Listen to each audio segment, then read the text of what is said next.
सरकारला 1 वर्ष पूर्ण झालेले आहे। या वर्षपूर्तीच्या निमित्तानं सरकारचा एकूणच 1 वर्षाचा लेखाजोखा आणि पुढचं विजन आपण जाणून घेतोय काँग्रेसचे ज्येष्ठ नेते आणि माजी मुख्यमंत्री पृथ्वीराज चव्हाण सर यांच्याकडून।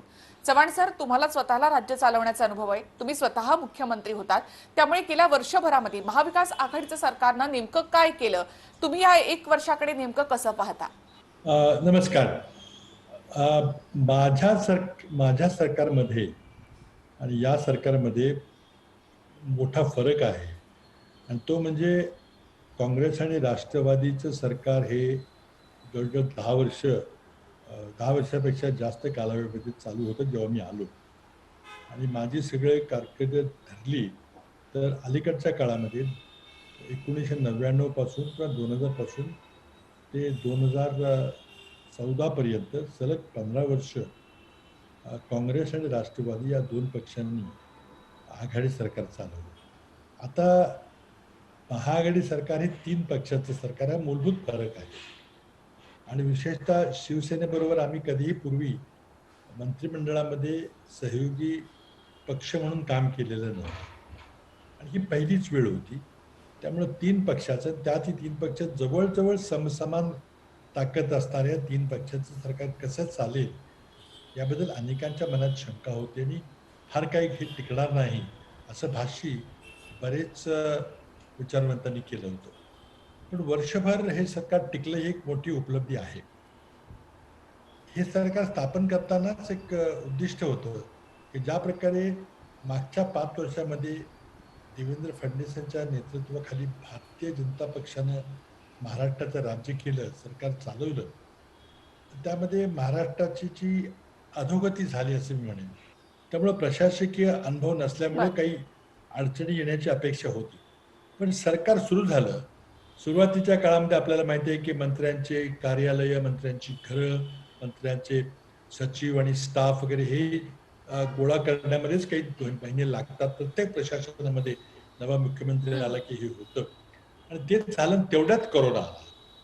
कोरोनामुळे जवळजवळ 10 महिने जवळजवळ सगळी अर्थव्यवस्था लॉकडाऊन आहे आणि त्यामुळं सरकारचं काम म्हणजे कोरोनाशी झुंज हेच एक काम राहिलं होतं आणि त्यामध्ये मला वाटतं सरकारचं अभिनंदन केलं पाहिजे की एक मुंबईसारख्या महानगरीमध्ये कोरोनाचा प्रचंड मोठा आक्रमण झालं असताना देखील सुरुवातीला खूप मोठ्या प्रमाणात रोग्यांची संख्या, मृत्यूंची संख्या वगैरे वाढली होती, पण नंतर शिस्तबद्ध पद्धतीनं कुठं लॉकडाऊन असेल, कुठं काही आणखी प्रतिबंध असतील, काही लिमिटेड लॉकडाऊन चालू करणं, मिशन स्टार्ट अगेन वगैरे हे सगळे प्रयत्न करून बऱ्यापैकी महाआघाडी सरकारनं कोरोनावर नियंत्रण आणलेलं आहे।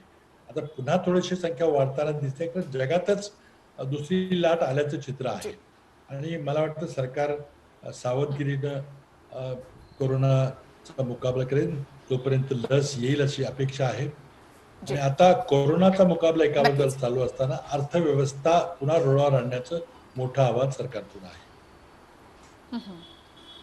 जी नक्कीच सर, आणखी एक महत्त्वाचं म्हणजे या सगळ्या संपूर्ण वर्षभरामध्ये भाजपचे नेते हे सरकार पडेल पडेल असं म्हणत होते। अजूनही पदवीधर निवडणुका झाल्यानंतर सरकार 2 महिन्यात पडेल असा दावा भाजपकडून केला जातोय, याकडे तुम्ही कसं पाहता की किती स्ट्रॉंग आहे महाविकास आघाडी?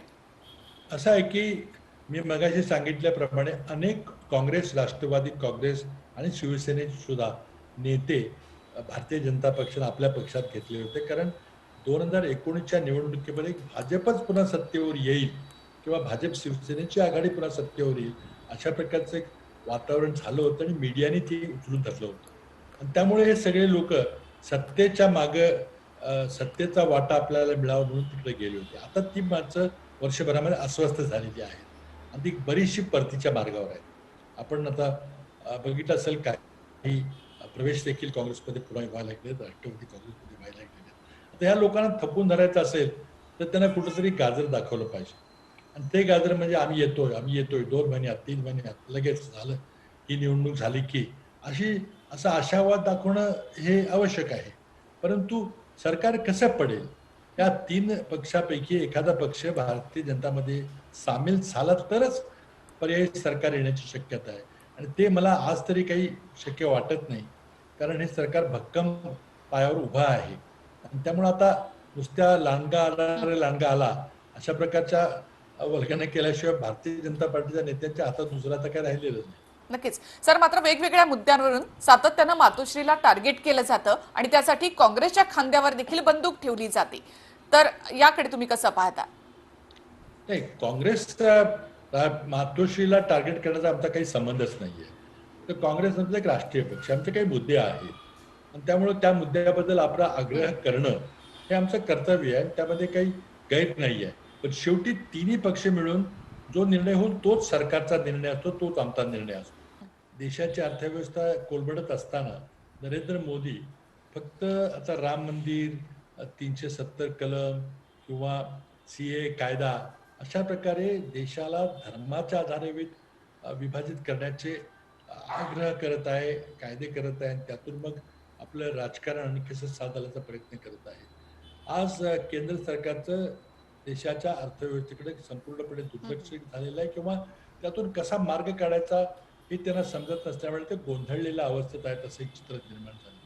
सर, आणखी एक महत्त्वाचा मुद्दा, सरकारमध्ये काँग्रेस खरंच समाधानी आहे का, की सरकारमध्ये काँग्रेसलाही समान वाटा मिळायला हवा होता, काँग्रेसच्या खात्यांवर अन्याय होतोय असं जे बाळासाहेब थोरात किंवा अशोक चव्हाण सातत्यानं म्हणतायत आणि मुख्यमंत्र्यांना जाऊन भेटतायत, तर अशा वेळेला काँग्रेसच्या खात्यांवर अन्याय होतोय असं तुम्हाला वाटतं?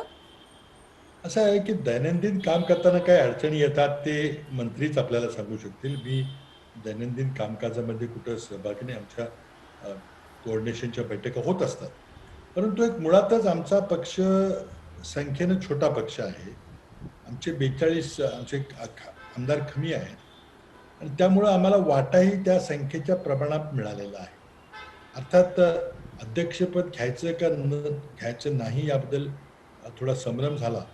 मला स्वतःला असं वाटतं की काँग्रेस पक्षाला एक उपमुख्यमंत्रीपद दिलं जायला पाहिजे होतं, पण ते घडलेलं नाही आहे आणि त्यामुळे कित्येक वेळेला मंत्रिमंडळाच्या किंवा खाते वाटपाच्या किंवा सत्ता वाटपाच्या बाबतीमध्ये काँग्रेसला न्याय मिळाला नाही अशी भावना कार्यकर्त्यांच्या मध्ये आहे.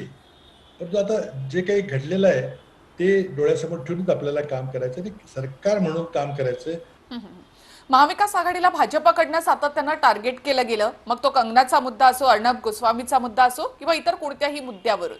तर या मुद्द्यांकडे म्हणजे काँग्रेसनं नेमकं कशा प्रकारे पाहिलं, महाविकास आघाडी किंवा मग शिवसेना या सगळ्याला कसं तोंड देते असं तुम्हाला वाटतं? आपण जर हे सगळे मुद्दे जे उपस्थित केले त्या मुद्द्यांचा सर्वसामान्य महाराष्ट्राच्या जनतेशी त्याशी काही संबंध नाही.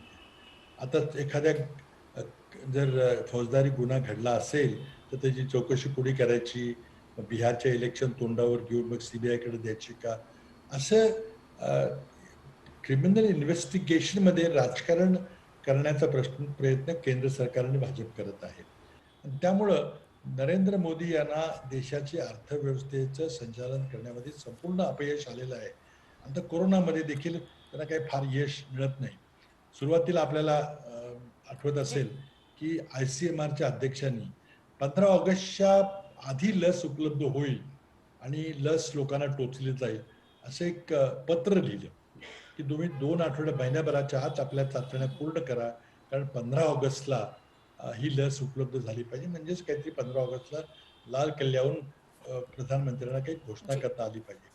असा हा तुघलकी निर्णय, मोहम्मद तुघलकी निर्णय घेणारे ICMRचे अध्यक्ष अजून त्या पदावर कायम आहेत.